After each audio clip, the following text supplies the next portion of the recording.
everybody. My name is Alan. On behalf of the crew, I'd like to welcome you to another edition of Bridging Heaven and Earth.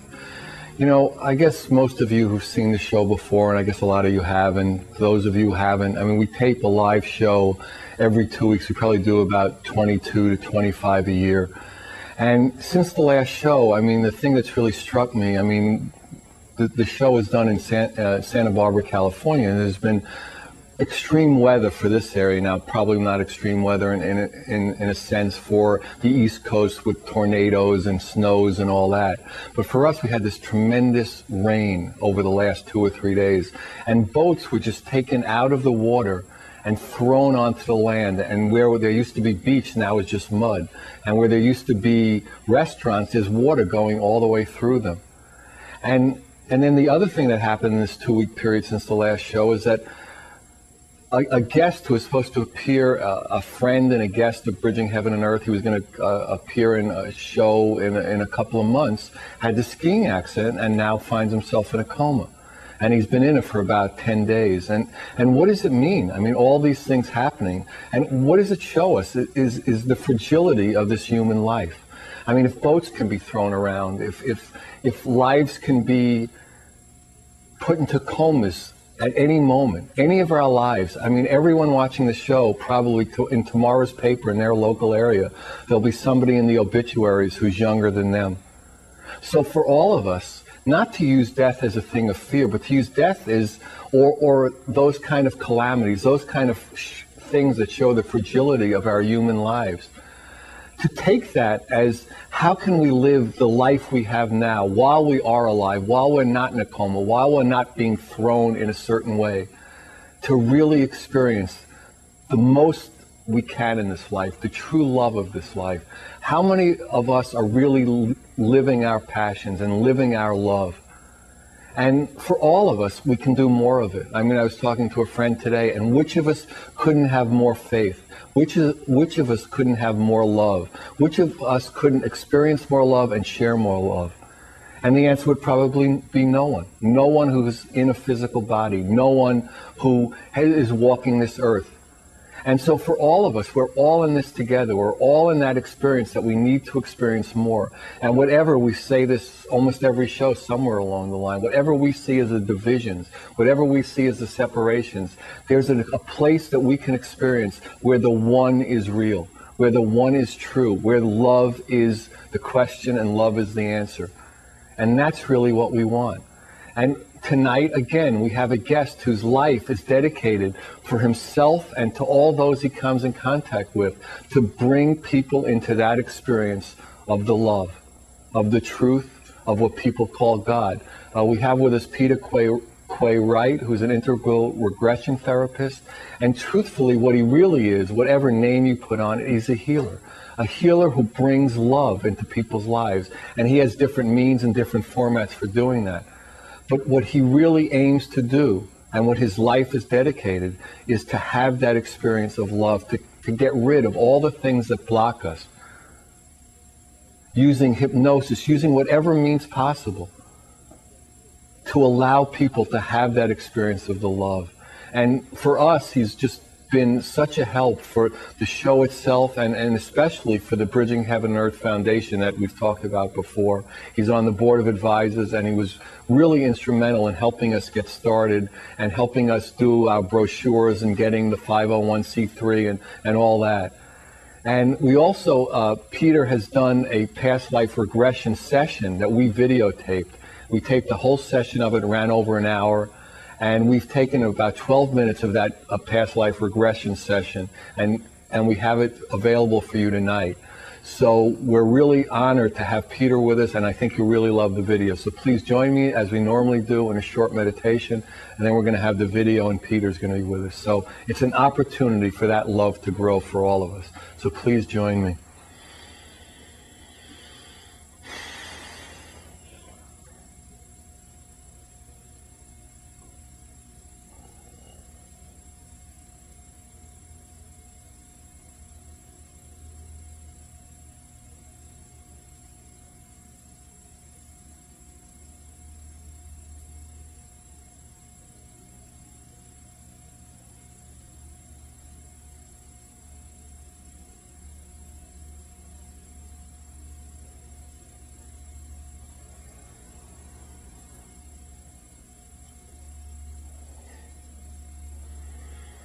Thank you very much. So we're going to start tonight's show with the video I just talked about, the past life regression video. It was shot by the crew of the show, and it was with Peter Quay, Wright, doing it with another friend of the show, Joe Klessler, and that was the session we did a while ago. We're going to show about the first 10 minutes of it. So just watch it, and then we'll discuss it with Peter, and you'll get a feel for, you know, Peter's work and his play and his dedication and his love. So. Yes, pain. Just simply close your eyes and go into that pain. And as we do this, what we're going to be doing is asking your unconscious mind to take us back to the very situation that we need to explore in order to release this pain and to let it go. So just allow yourself now just to go back into this memory of when you felt the pain, perhaps at its greatest, and tell me where you are, what you're aware of. Are you inside? Are you outside? What's going on for you?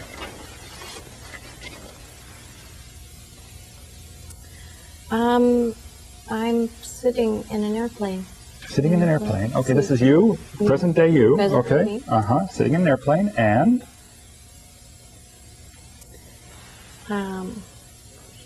Feeling I can't move. Feeling I can't move. Okay.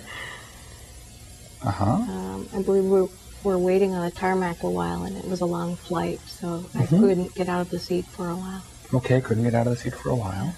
And so this is, how long ago was this that you're aware of? This is about 5 or 6 weeks ago. Okay, 5 or 6 weeks ago.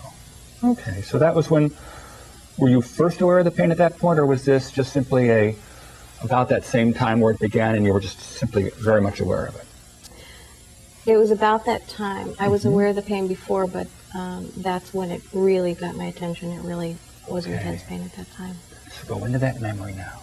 Go in to see yourself there sitting, being aware that you can't move, feeling you can't move. And as you're experiencing the pain, what are you feeling in your body? Just as you experience that memory. Tension. Tension, okay. Where do you feel the tension? In my shoulders. Shoulders. And anywhere else?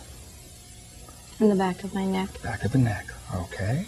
And as you are experiencing this tension in the shoulders and the back of the neck, what are the thoughts that are going through your mind about this? Anything in particular?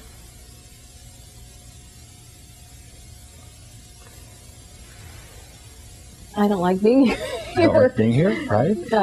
And not being able to move freely. And not being able to move. All right. What are any others? Or if you were to summarize that and just simply, I don't like being here, I'm not able to move, how would you shorten that? What would it have the most juice, if you will, here? There's the most emotion to it. In fact, say the phrase, I don't like being here. I don't like being here. And again. I don't like being here. And again. I don't like being here. And say it with increasing feeling and attention. See where it takes you. I don't like being here. And again. I don't like being here. And what are you feeling in your body as you say that? My heart's pounding faster. Heart's pounding faster. Yeah. And what else? Allow the heart to pound faster. Just go into the moment of not wanting to be here. The heart's pounding faster. You have tension in your shoulders and the back of your neck. What else are you aware of? My throat's tightening. Throat's tightening. Yep. Keep on going. And say it again. I don't like being here. I don't like being here. And again. I don't like being here. I don't like being here. And what else are you aware of? Stay in the moment. I can't breathe very well. I can't breathe very well. Yeah, say that again. I can't breathe. I can't breathe very well. I can't breathe very well. Now what we're going to do is allow all of this to take us back to the very first time you felt this way. Just follow the energy on back and go deeply into the memory. Just allow the story to unfold as if it's important. So just say the phrase, I don't like being here. They say it 5 times and see where it takes you. Just follow it. I don't like being here. I don't like being here. And feel it even more and more. I don't like being here. And again. I don't like being here. And again. I don't like being here. And follow the energy on back. Plant yourself firmly down in the memory of your body as it was then. and plant your feet firmly into that body and look down and clearly sense or feel your feet. Are you wearing anything on your feet? If you are, what are you wearing? First thought that comes. Nothing. Nothing. All right. Feel your hands, large or small? Large. Large. Feel your hair, long or short? Long. Yes. So sense and feel yourself with large hands, nothing on your feet, long hair in that body of that person. Just become part of that body of that person. And as you do, are you inside or outside? First thought that comes. Outside. Outside. Daytime or nighttime? Daytime. Alone or with people? With people. Yes, so sense and feel yourself. Become a part of this person there, outside, daytime, with people. What are you aware of as you become more aware of what's going on around you? I feel cold. I feel cold, and? I don't understand. I don't understand. What's going on? I don't understand what's going on. Say that again. I don't understand what's going on. And again? I don't understand what's going on. Yes, and as you are experiencing that, not understanding what's going on, what are you aware of? What's happening around you? What seems to be happening? People are looking at me and talking. Yes. There's murmuring. Yes, exactly. People are looking at you, talking. There's murmuring here. Yes, and what else are you aware of? A dog barking. A dog barking, yep, yep. And what is your position? How are you? Are you standing? Are you sitting? Are you held on in some way? What's happening? These people are talking and murmuring. I'm upright, but my feet aren't on the ground exactly. Yes. Like I'm being held up. Like you're being held up? Held up by, yes. Feel that. Feel yourself being upright, held up somehow, and become, as you go into that sense, that feeling of what that feels like, what else are you aware of about what's holding you up? Is it people? Is it something that's some sort of chair or something? What is it? What do you sense? What do you feel? What do you see? First thing I'm that being comes. held by people. Yes, being held by people. Feel that. Feel yourself being held by people. How are they holding you? By the arms, by the legs, by my arms at the shoulders. the shoulders. So is it something just right like here? Are they holding it here? Underneath my shoulder, yeah. Stuff like that, okay. And the same with the other shoulder? Underneath. Okay, Yeah. and so what's happening as they do this? What are they doing? Just stay with it, stay with it. They're holding me in place. They're holding you in place, yep. So sense and feel and imagine yourself. They're holding you in place, and as they're holding you in place, what are you feeling? What are you thinking? What are you seeing? What are you aware of? I'm so afraid. I'm so afraid, yes. And say that. I'm so afraid. And again. I'm so afraid. And again. I'm so afraid. Finish the whole phrase. I'm so afraid because? I'm so afraid of what's going to happen. I'm so afraid of what they're going to do. I'm so afraid of Stay with it. what I've done. Yes, I'm so afraid of what I've done. Say it again. I'm so afraid of what I've done. Yes, exactly. Now, just stay with it and let's see what happens next. Just allow to see what happens next. At the count of 3, just move forward until something happens. At 1, 2, 3. What's happening? I'm choking. Choking, yes, choking. I'm going to place my hands around you to simulate the choking. They're not going to be that close to you, but just sense and feel. Just imagine them choking you, yes, and keep on going. Go all the way through it to the end. What's happening next? I can't see. It's black. I just can't see, it's black. And then keep on going all the way to the very end. I can't breathe. I can't breathe, and keep on going, keep on going. I can't scream. I can't scream because? Something's covering my mouth. Something's covering my mouth, yes, and keep on going. And go all the way to the very end. They're holding me more and more. Yes. I think they're putting me down, placing me down on the ground. Yes. Placing you down on the ground, and? And covering me. Yes, covering you, and keep on going all the way to the very end. Let it go, keep breathing, keep breathing. Me. They're kicking you. Yes, and keep on going, keep on going. Stepping on my chest. Stepping on your chest, yes, stepping on your chest, yes. And what else are they doing?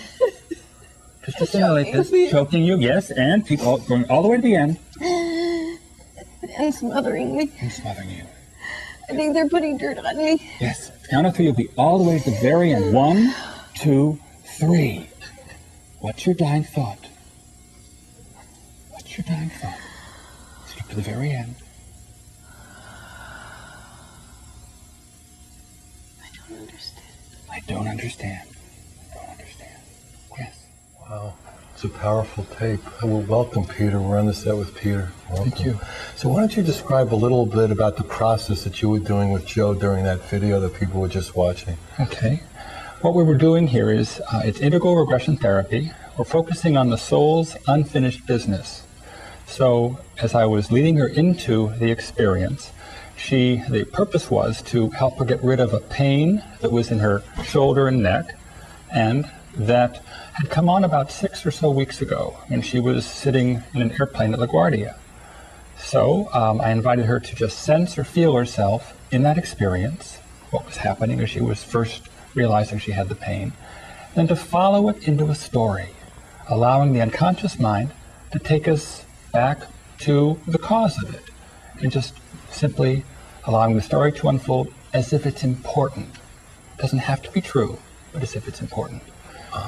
Now, some people, would you say there's hypnosis involved? Is it hypnosis, or does it have to be defined, or how would you describe that? It's a good question. The approach that I use, which was pioneered by Dr. Roger Woolger, is one where we don't use hypnosis per se, because we find that when you go into the emotions, when you go into the trauma, you're already in trance. And so instead, it's more of a reverie, sort of a light trance that requires no induction whatsoever. Because, I mean, I was here when you were doing that. I mean, I was doing some different things in the control room, and it seemed like she went into what we would call a trance, or into a different state very quickly.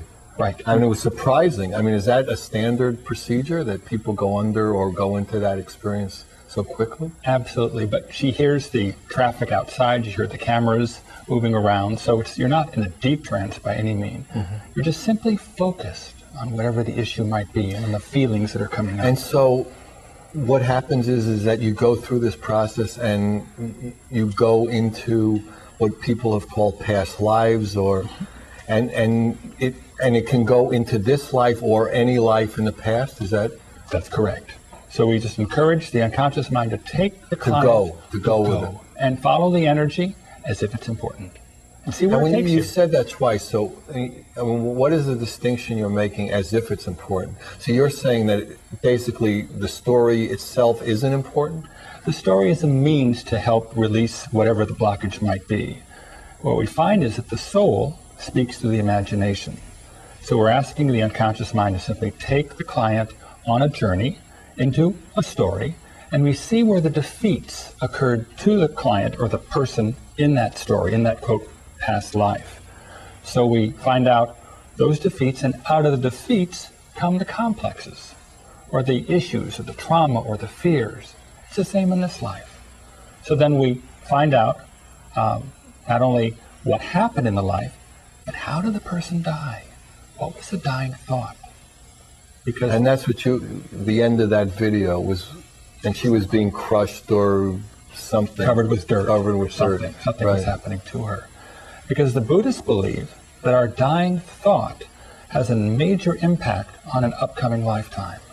So if you die thinking, I wasn't strong enough, or it's not safe for me to speak my truth, or something major that's a core belief. That you carry that forward, and the next life you have that as part of your programming to start out with. Exactly, an issue that you're most likely going to have to face.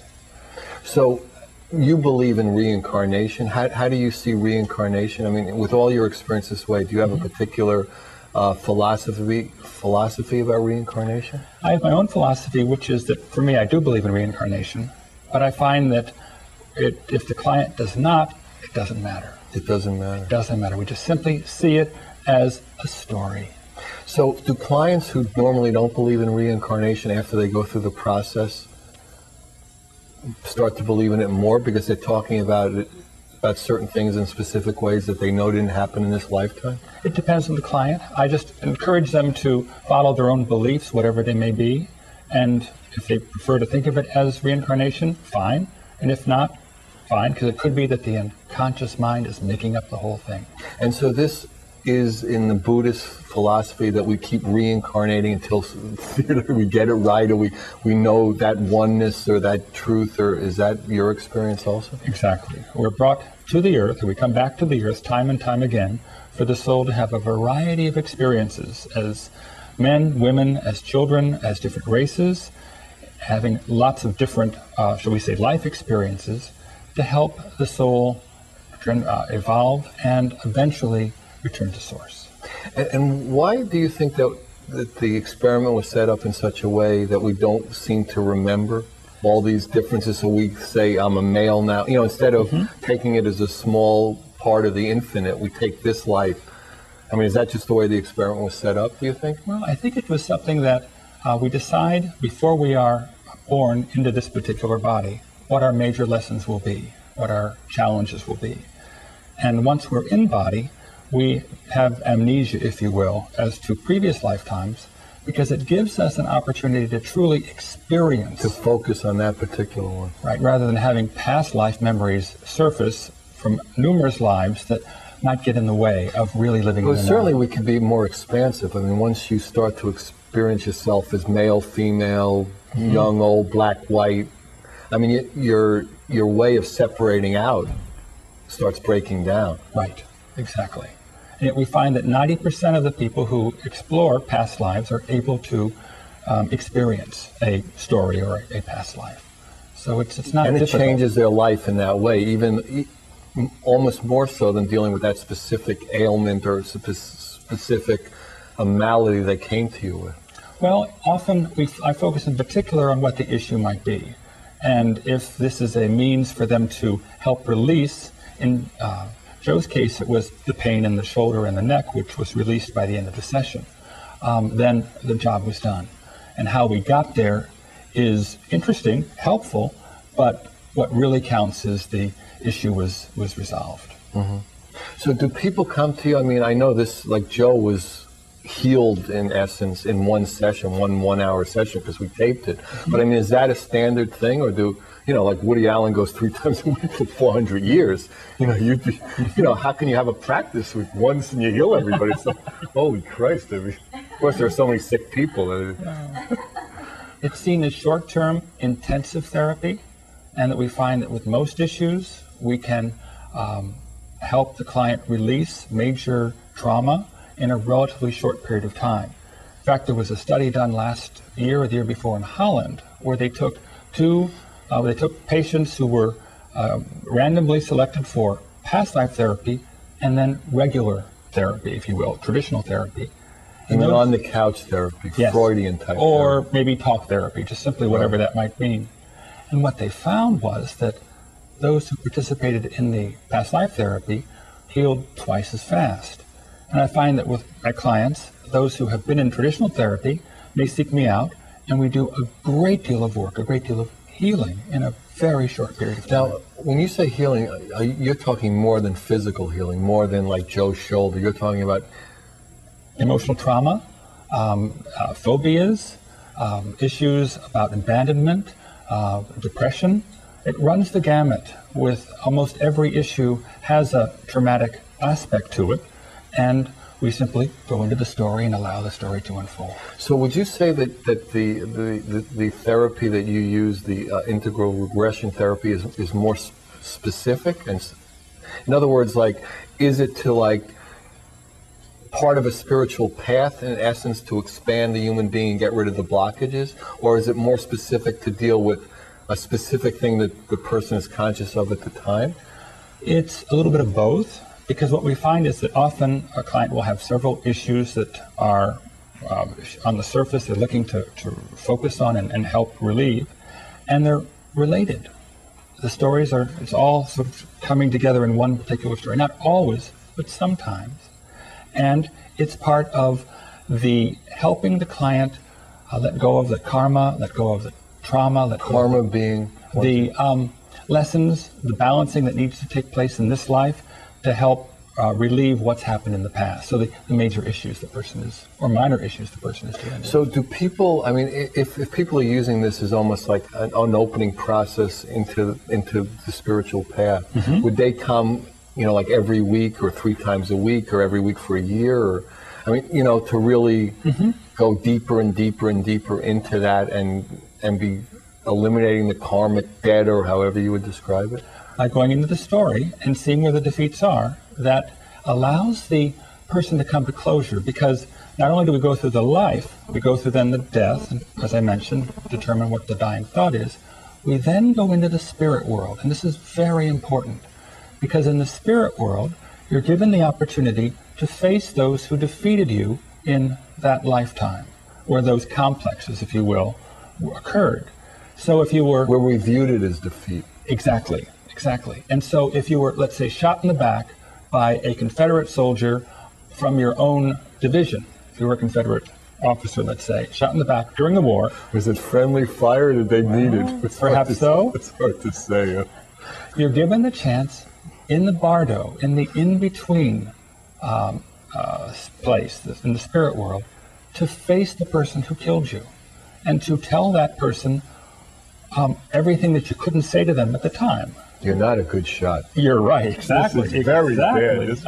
This was not good. This was not good. And to have I'm never going to walk in front of you again. This I'm learning. But then you have a chance to hear their version of it, or often their opportunity to say they're sorry. And forgiveness can occur.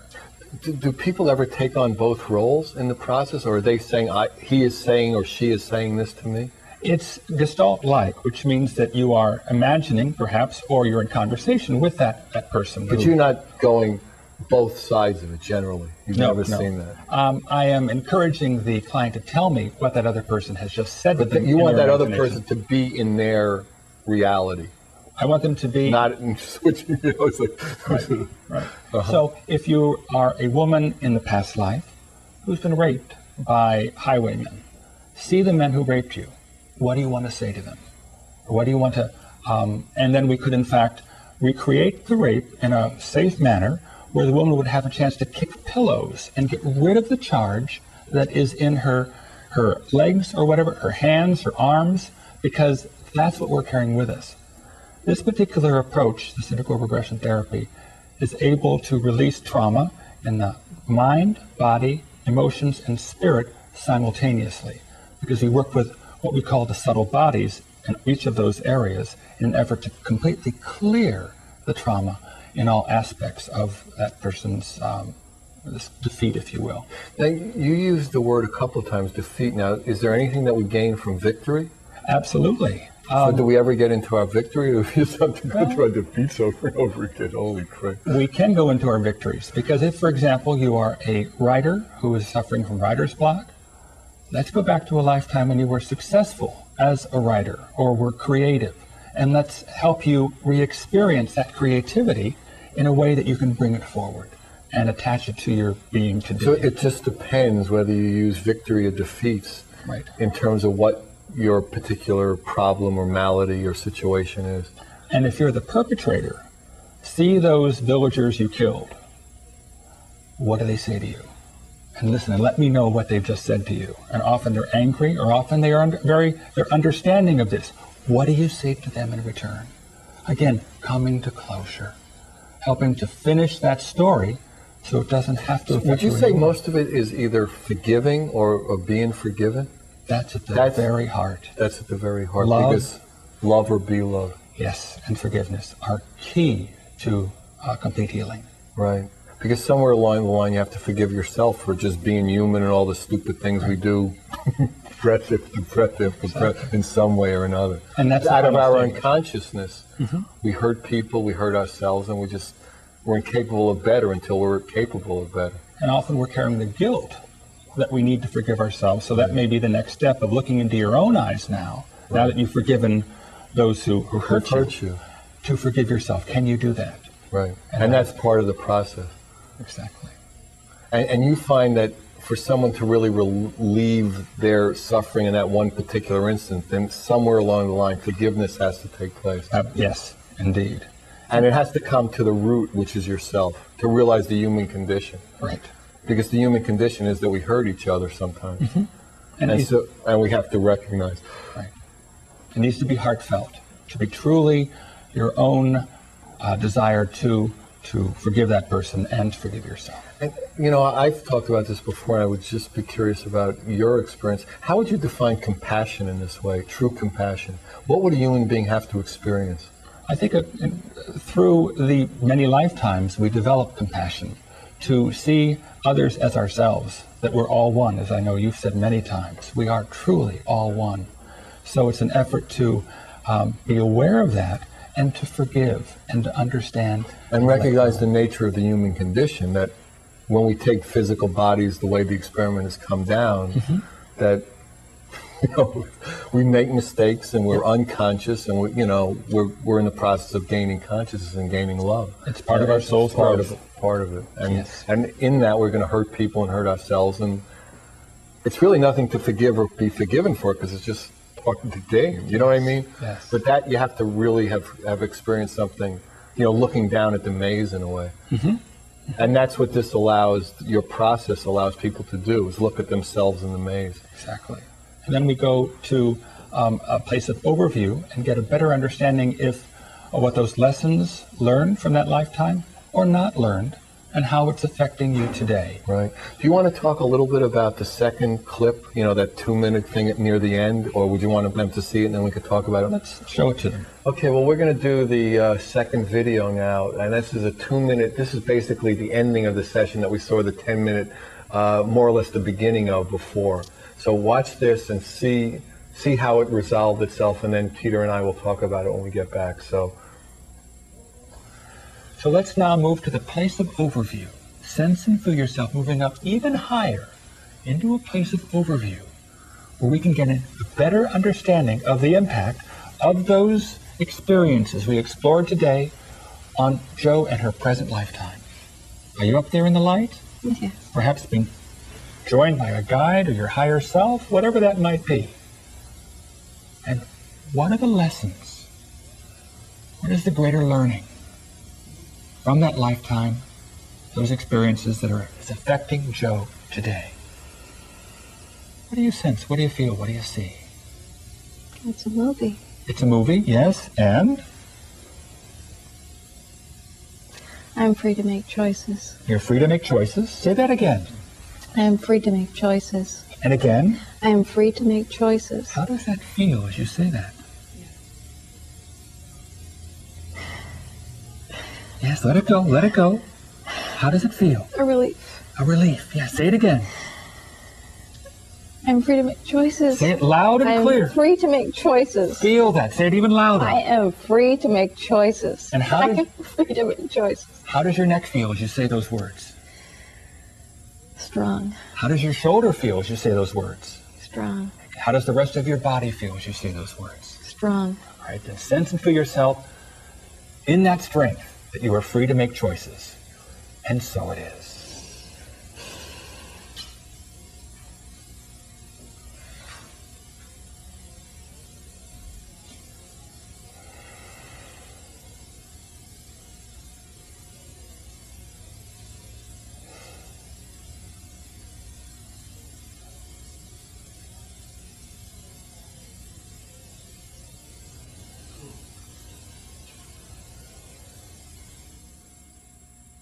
Hi, we're back on the set with Peter. Yeah, that was very powerful, wasn't it? That one tear every time I watched that, really. So why don't you talk a little bit about the process she went through in specifics, how, in light of what we were talking about earlier. Well, we went through several lifetimes in this particular regression, and an effort to find out the kernel of the story as it was unfolding. And it ended up with her realization that she was free to make choices. And often it can be so emotional to truly get that, to understand that we're not bound by the conventions of the time and the society and all the stuff we do. Exactly. And so I think the tear at the very end was helped for me to underscore that fact for Jo, that she is free to make choices, and it's tremendously liberating. Exactly. Well, how did you get into this? I mean, did you go to regular schooling and become, How is the process for a person to get into integral regression therapy, which I'll probably be able to learn how to say, like I don't have marbles in my mouth at some point. I've always been interested in hypnotherapy, and so about 15 years ago began exploring, taking courses and classes, and then went out and got certified in alchemical hypnotherapy, and then discovered that the Association for Past Life Research and Therapies, which is the professional society for past life regression therapists, was meeting, an annual meeting in Washington, D.C., where I was living, and it was 2 blocks from where I lived. So I attended the convention and realized, these are my people. This is really, you felt immediately that this is your destiny, kind of, in this life, to fulfill that and help in that way. So I took one certification program, and then more recently a second one, offered by Roger Wolger, and it's a combination of Freud, the best of Freud, Jung, psychodrama, Tibetan Buddhism in terms of the spiritual element, as well as other spiritual activities, transpersonal psychology, and shamanism, among other areas. So it's a nice synthesis, a strong foundation.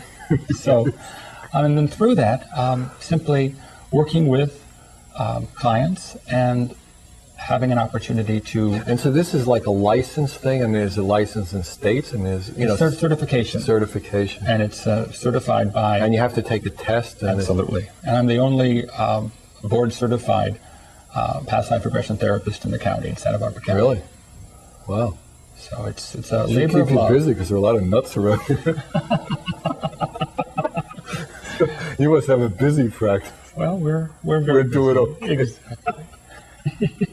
Well, I mean, just carrying a human body is traumatic. I mean, until we get to the root of what it is to be a human being and really get that perspective. I mean, there's, we're fragile in that way, and it's just so easy to feel separate, and and be hurt and feel defeated when it's really not like that. Right. And what we find is that by going into the story, if you will, into the body, because the body remembers what has happened here. Right, the body. So we go into the body and allow the body to take us there through its feelings, through its thoughts, through its voices that might come from the imagination, and just simply go with it. See where it takes you. And often it takes you right where you need to go. And I believe these sessions are led by the higher self, or that part of us that wants us to heal and is there to help and guide and support us. And your job is just to facilitate it and be there as someone who knows the process and is open to that unfoldment. And to hold the space, to make it very safe for that individual to explore the deepest reaches of themselves, to really go into, if you will, the soul, and to let go.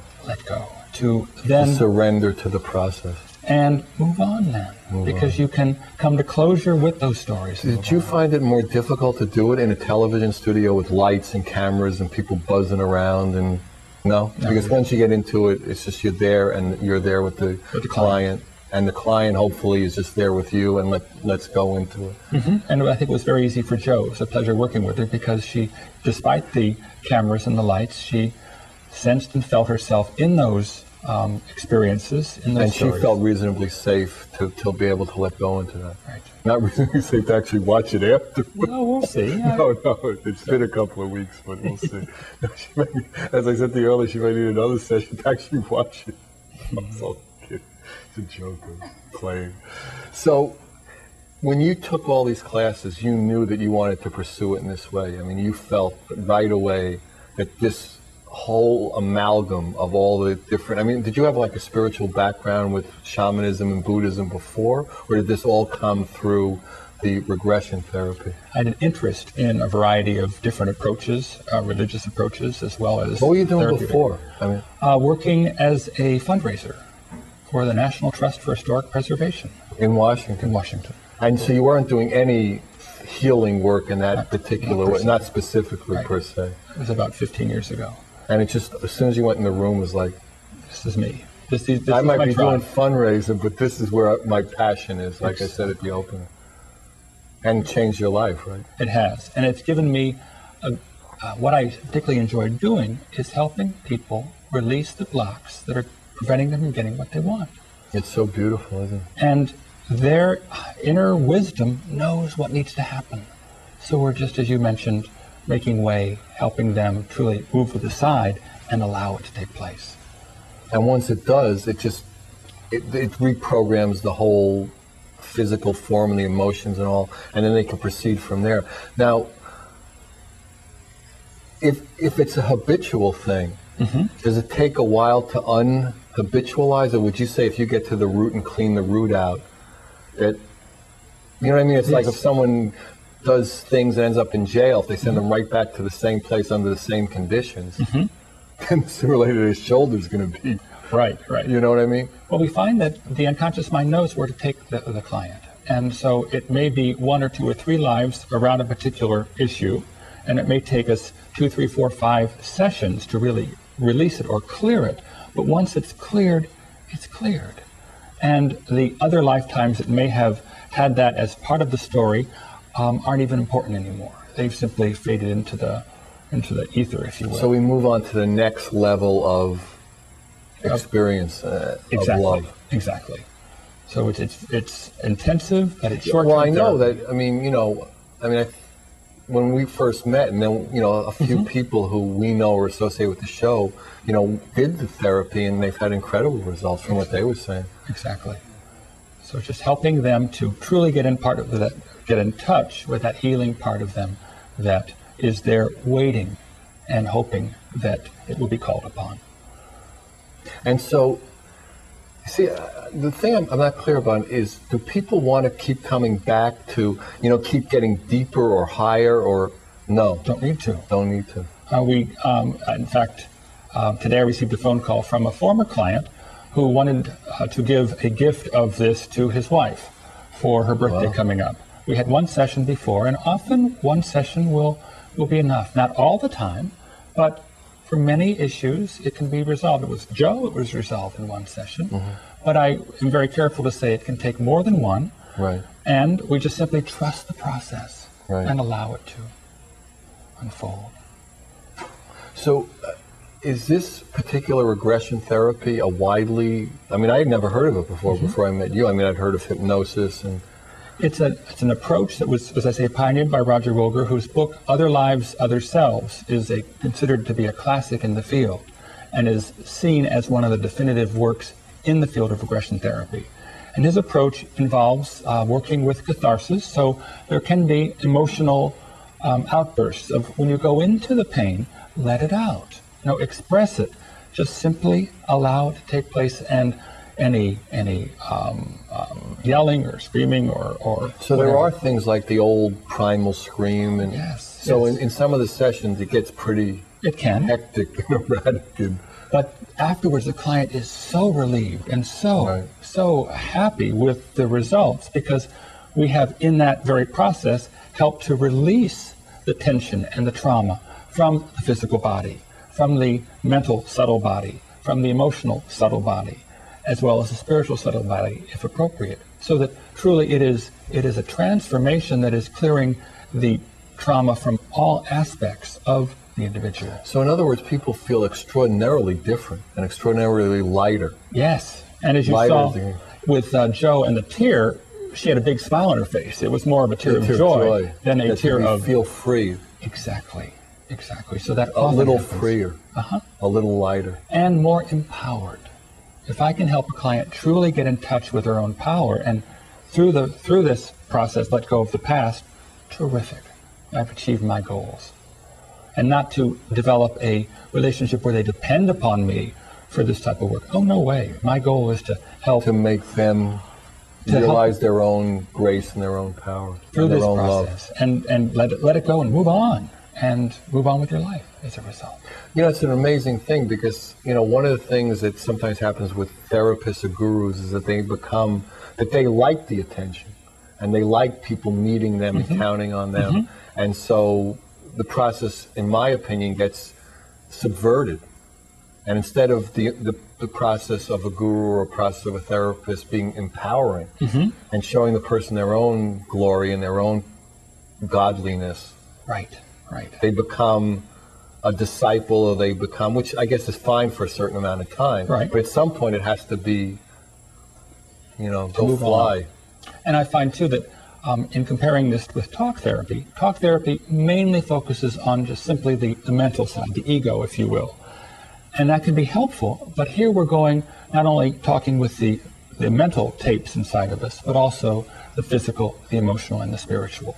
So do you at all, because I know you're trained this, ever do a hypnosis in that way? Or you didn't do it with Joe. Right. I know I saw, that was the one I saw. But you do that sometimes? I can if the client would like it, but with hypnosis, you're calming the client down. You're disassociating them perhaps from the experience. With this approach, we're going right into a recent memory of when you were experiencing that physical pain or that emotional trauma. So you would prefer they not do hypnosis if possible? Right, it's not necessary. It's not necessary. And people would do it, say, because I can't do this other one without even knowing it? I mean, how does that work?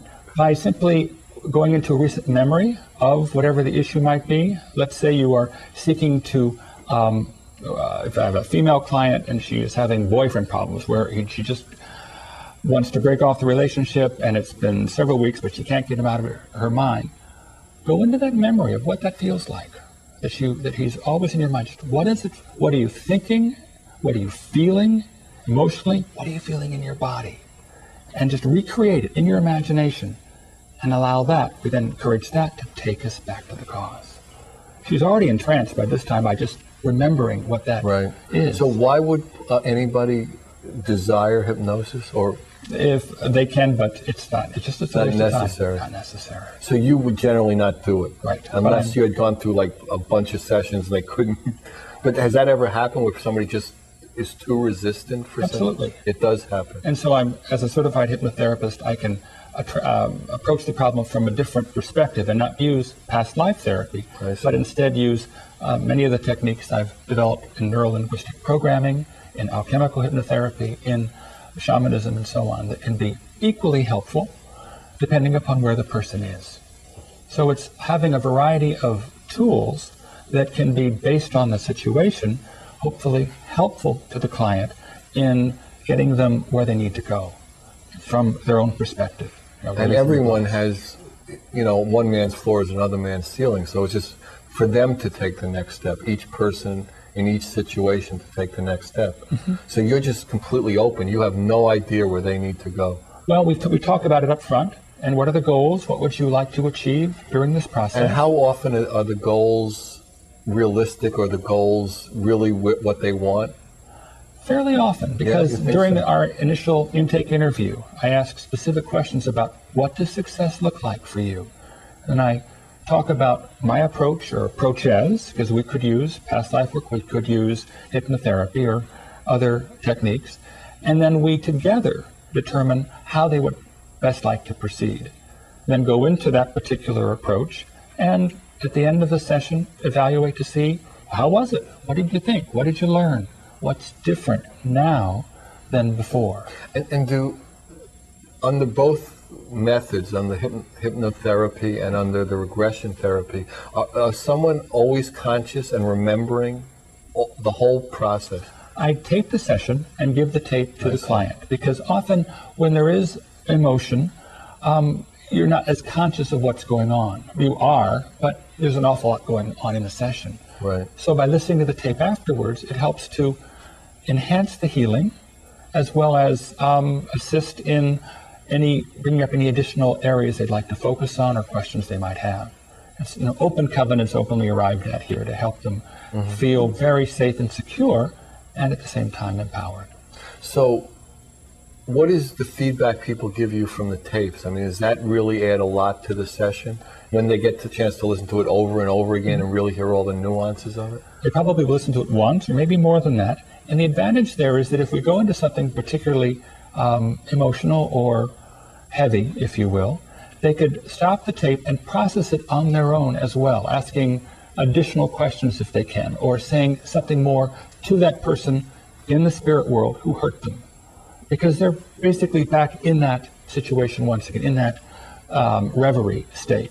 So it is just another tool to use to do even more processing about the issue. Now, it seems that during the process of it, that people come to certain understandings. And do you think that it opens the door, and that the understand, further up and further in, kind of, that those, once the door gets open, that, the understanding kind of grows from there? The perceptions change, and that's our goal. As I said to Joe, let's go to that place of overview and see what impact this lifetime, this experience is now having on your life today. Lessons learned, lessons not yet learned. And at the same time, we can ask if there are key people involved, and there generally are, in the regression as part of the story. Look into the eyes of that Confederate soldier. Look deep into his soul there in the spirit world. Does he remind you of somebody in your present lifetime? Oh my God, it's my father. What are the parallels between what he did then and what your relationship is with your father now? And does that happen often, that we carry similar, like, archetypes? Absolutely. Or the same, it could be the same soul energy. There was a study done several years ago by Helen Wambach of people who know or recognize others in their regressions from their present lifetime. And what she found was that 87% of those who participate in regressions see or sense or feel the presence of loved current people they know, boss, uncle, whatever it might be, in those regression stories. So is it in order to learn that lesson, in order to overcome that defeat or disability or whatever, that thing that stopped us, that we almost in our consciousness bring that entity or that experience again into this life, to have it right around us in our face, kind of? To help finish it. To be done with it. Right, so that most likely it was that same person, again, if you believe in reincarnation, that we attracted into this lifetime to continue working on that issue, on that story. And what they did to us here, or what we did to them here in the story, is simply a reflection of what's actually happening in our present lifetime with that person. And in your opinion, after seeing all these different stories over the last 15 years, that when basically all the stories are done, the experience is unconditional love? That's what we're aiming for. I don't want to shoehorn it into the end of a regression until the client is ready, because it can't come from me. Right. It's got to come from the client, and it's got to be heartfelt. And if it's not heartfelt, let's process it some more, perhaps, if that's possible, to see if we can come to that point of forgiveness, of compassion, of letting go, so we can, or the client can, move on. To move into like a greater experience of love, and just to keep that cycle going. Right. Of more and more. I mean, we talked about on the show last week that basically what humans want is to experience love and share love. Mm-hmm. I mean, it looks like we want fame, it looks like we want fortune, it looks like we want the right mate or the right house or to live in the right area, or all the things that humans do, which are all fine. Mm-hmm. But really what we want is to give love and share love. Exactly. And well, to experience love and then just share it with whoever we come in contact with. And this process helps to eliminate the blockages that are preventing the client from experiencing love or loving themselves, so they can truly move on and live their life with a greater awareness, a greater empowerment, as I mentioned earlier. Yeah, at some point, I know you've seen the Bridging Heaven and Earth website. In the beginning, we say, we are all made of love, God is love, and we are God. And at some point, all, love, God, and ourselves become one. Yes. And that's the experience that we really want. And in that we can walk through this world in light, in love, in beauty.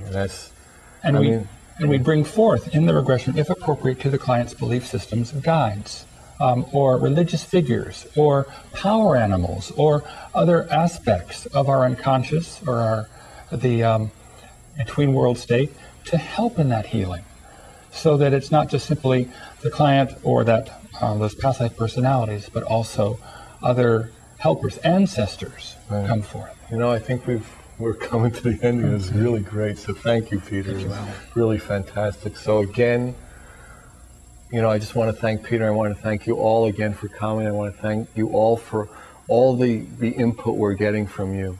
So good night. God bless you. We love you. just keep watching, keep the love coming. We got some great shows coming up. Good night. God bless you.